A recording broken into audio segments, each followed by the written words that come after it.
Welcome to your lifelong training. All right, this is Ngululeko Mpambo, and I'm right here right now presenting the sales training course that you need as a real estate agent number one, or any other sales related agent that you may be right now. Right, of course, I'm situated in Johannesburg, and if you're listening or watching this right now, it's mainly three reasons why you would be. It's either you need some confidence enough for you to trust me training you or your group, assuming you're in an organization. Or number two, you ultimately have joined my team right now and you're part of my staff, or you're an agent for me. And of course, I want you to be successful. Therefore, I'm going to give you as much information that I have that's made me successful in my realm of business, and I'm giving that information to you. Right? Third reason would be very simple. It's either I've given this to you for free, right? Or ultimately, you've seen an ad that I've posted up, and I've earned your attention, number one. And right now, you are interested in becoming proficient when it comes to sell, or you're interested in becoming proficient when it comes to you being a real estate agent in South Africa. All right. So right now, I'm going to lay down some key points that I've used enough for me to be successful in real estate. And I'm going to take you through some basics, number one, right now, and I'm going to give you some information in terms of sales and how to handle objections, how to close deals, and ultimately how to canvas and get more business. Right? The first section of this will be fundamentals. If you don't get anything else from my training course today, or however long you watch this, I urge you to keep the basics, write them down, keep them for you. Do not ever let them go, because they will help you outside of you being in real estate, you being in sales, or in whatever realm of business or endeavor that you encumber on in your life. Okay, so we're going to jump straight in. I won't take too much of your time, but I'm going to lay down some information right now, so make sure you have a pen and paper. Right? Perfect. Milo, are you ready? All right, Milo's ready. Guys, let's go. So the first thing I really want you guys to understand right now, or what I consider foundation, right? It's foundational phase in relation to you learning any information in your life. And there's 4 particular points I need you to grasp right now. Write them down again. If you can't see my board, write them down, right? So I'll call them foundations, right, as you know. And there's 4 of them right now. All right? The first foundation is, who do you listen to? All right? Who do you listen to? All right? Now, this particular foundation ultimately refers to who are you trying to mimic in life, right? Who do you know who has the evidence of them being successful in what you want to do, and ultimately who can teach you something, right? So if anything, I'm asking you to listen to me, right? I recommend and I urge you to listen to me, because I have that evidence, right? If you follow me anywhere in my social media, you'll see that I have the evidence of what I'm doing, right? I've got a very nice website, if I call it nice, but ultimately it has evidence of my closed deals, right? So I've done over about 60 deals within the past 2 years. Value of those ultimately around about 30 million rand. Right? And when I say 30 million rand, I mean contracts ultimately for landlords that I've closed have earned my clients over around about 30 million rand thus far, right? So I urge you again to listen to me, but if you don't listen to me, take this information, keep it with you, because it's going to help you at the end of the day, right? You only listen to the people who have the evidence or who have what you want, right? If anyone else who does not have what you want or does not have that evidence, it wouldn't be wise for you to listen to that person, right? The people you listen to are ultimately people who have evidence of what you want or are in positions that you want. All right? So if you're working for an organization right now, the next best person you want to listen to is the next best person who's in the position that you want. Right? So keep it in mind. Write it down, study it, Google it, whatever it may be. Keep that information with you right now. But it's very crucial that you understand this before you take any of the minutiae that I give you thereafter. All right? Second point of it would be the teachability index. Okay, teachability index. Now, the teachability index is very simple, right? It measures how teachable you are. Okay, so if you are wanting to become a real estate agent and ultimately you need some information to be successful, you need to then have the attitude and the desire to be taught and ultimately use the information that you have, right? So your teachability index, and for you to calculate it, it's very simple, right? You take 2 components, which is, the first one would be, what is your willingness to learn, right? So what's your willingness to learn? How much do you want to learn? Many people say 10, but there's evidence that they're not really willing to learn, right? People spend years without going to school or getting any sort of skill or learning something enough to better themselves, right? The second point of that would be your willingness to accept change. All right? Now, you can be taught anything in this world, you can read anything in this world, but the second you don't apply it, it means that you have a very low willingness to change. Because what you're doing then, you're taking the information, but you reject it the second you don't use it, because it means that although you now understand that the information is going to give you or put you in a particular place, the second you don't use it, it means that you aren't willing to change. Your mind is still catching on to what it knows before, and it's getting the same result. So if in your life right now you're not moving or moving up or changing, everything is still the same as it was, it means that you have a very low willingness to change. You could have learned multiple things throughout a certain amount of time, but if you're in the same place, it means you have a very low teachability index in effect, right? But this is how you calculate it, and it's very important that you use this information or you use this calculation and be honest with yourself, because it'll help you to move exactly from where you are to where you want to be. So the math is easy. Out of 10, you rate yourself. For instance, you say you've got out of 10, you have a 10 willingness to learn, right? That's what you rate yourself today. Perfect. All right, and then you tell yourself that you've got a 4 or 5 out of 10 acceptance of change, right? So if you say 10 times 5, that's 50 out of 100. You've got 50 or 50% if you use the percentage part of it, but you ultimately have a 50 out of 100 teachability index, right? So that's where you are, right? Now, for people who have no who have no willingness to change, if you take that 10 and you say to yourself, look, you've got a 0 willingness to change, it means that your 10 times 0 equals 0. You've got a 0 teachability index. Okay, so that's the math, but it's very important that you become honest with yourself so you know where to move forward.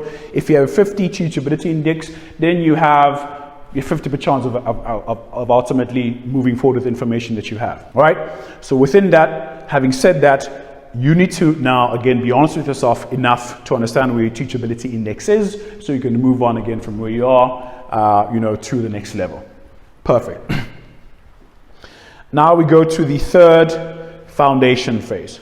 All right, it's the who do you know, or rather who do you listen to, teachability index, and what we call the training balance scale. All right, just so you know, we did this exact same presentation yesterday, but today I'm doing it again. All right, and that's how committed I am. All right, training balance scale ultimately tells you one thing, and this is it: 99% of your success and what you want is in your mind, in the sense that it's how you think. Right?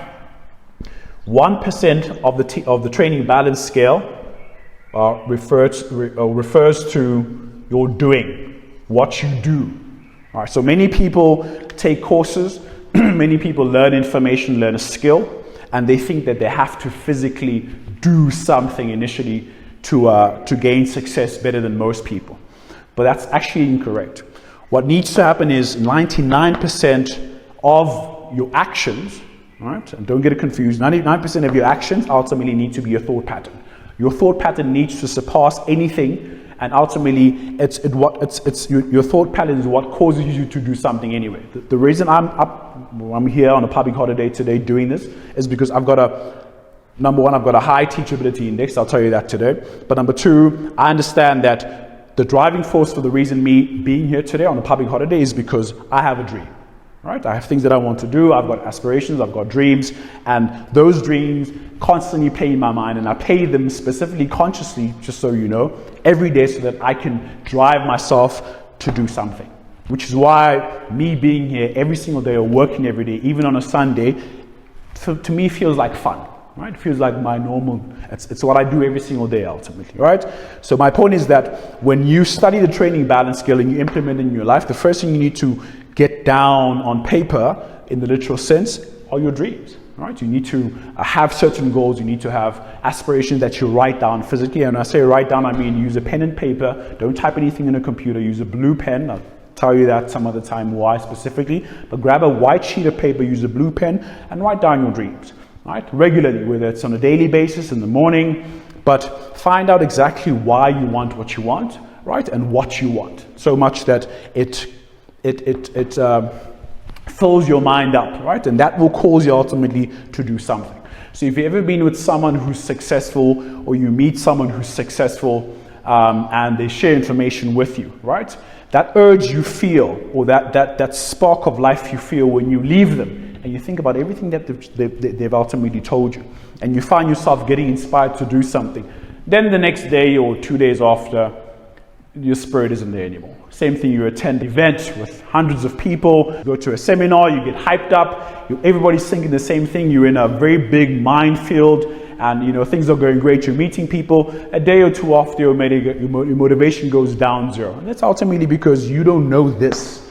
You don't know that you regularly have to keep your mind excited so much by either being in the right thought fields or thinking about the right things enough for you to go down and do something. Right? And that's ultimately the training balance skill. Right, so we move on to the fourth foundation. Again, this is the foundational phase. This is what you have to know. If you don't watch anything after this last point, right, you'll be successful because you would understand the fundamentals of you getting anything that you want in your life. All right, fourth phase then is the 4 levels of learning. All right, and this is simple. Right? This is what you know anyway, but I'll break it down for you to the T. Level 1 of the 4 levels of learning is unconscious incompetence. All right? And then you get conscious incompetence. All right? The third one is conscious competence. Again, write it down if you can't see the board for me. And the fourth level, which is the godly level, I like to refer to, but it's the unconscious competence. All right. Hit the rewind button, go through this again so that you can grasp exactly what these are. Number 1, the unconscious incompetence, right? So this is ultimately when you don't know what you don't know. I'm pretty sure you've heard that phrase before, but if you don't know what you don't know, then you're unconsciously incompetent, right? You could walk through, we'll use a seminar example. If you walk in a seminar and you're sitting next to someone who you have no idea is a multimillionaire, and you sit there throughout the entire evening and you leave thereafter, during that entire time you were unconsciously incompetent of the information that gentleman knows that's made him a millionaire, all right? The second that person tells you exactly what they do and how they do it, then you become aware, you become consciously incompetent. You now know that you don't know the information. Okay, you're now aware that you have no idea, or you had no idea of this information that you now know. All right? Now say that same millionaire tells you the blueprint, or gives it to you, or tells you exactly what you need to do. Say he's giving you advice. These things happen in seminars. You then become consciously competent only if you take that information and you regularly use it. You apply it in your life, right? It may take a couple of months, some years, 5, 10 years. We've all heard these stories.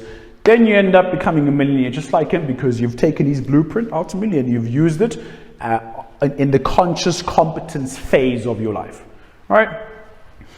After 10 years or less, you then become unconsciously competent in the sense that it's what you now do every day, right? You could not be thinking about work and how to do it. And this is the people we refer to as masters. They have mastered a particular skill or a particular avenue of business, and they do it every day without even thinking about it. And this is also called the magic stage. This is the godly stage. Things happen in their lives, right? Milo right here has earned himself a good, I would say an excellent, ultimately, contract, enough for him, right, to justify, or it's enough for me ultimately to understand that he's reached a level of proficiency in his line of work so much that godly things happen, things come to him because his thought pattern, if you consider the training balance skill, is on the right place, and he's doing the same thing every single day, and he's gotten to a point where things now come to him because he's proficient in that manner. And even if you take the godly part and the magic part away, at the end of the day, he's exercising. He's exercising what he does on a daily basis. He does it every single day, and he gets the opportunities for him to do more because he's known to be proficient in a certain line of business. Right? And that's ultimately the 4 levels of learning.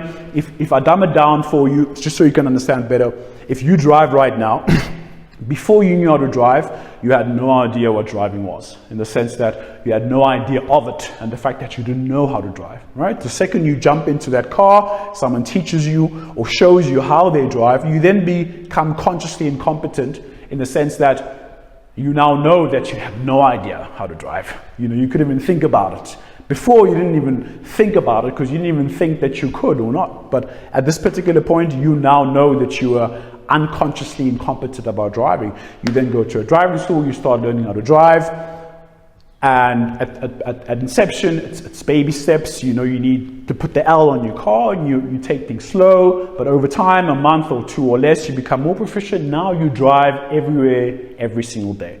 You get to a point where the unconscious part where you can drive and you don't even think about, you know, pressing the clutch, changing the gear. You don't think about it. You do it split second. A car could be coming there and you're already changing the gear down because you ultimately are unconsciously competent in driving, right? And that right there are the basics of ultimately learning any information, but these are the basics of you being proficient in real estate, which is the same business I'm in. And again, you're watching this right now because you're one of my agents. You're watching this because you need some proof enough for you to choose me as a person who trains you or your organization and your agents, or ultimately click on an ad that I put on Facebook, and now you're here learning some information that will apply to you in your sales role or any role, but preferably sales, because that's what I do. All right?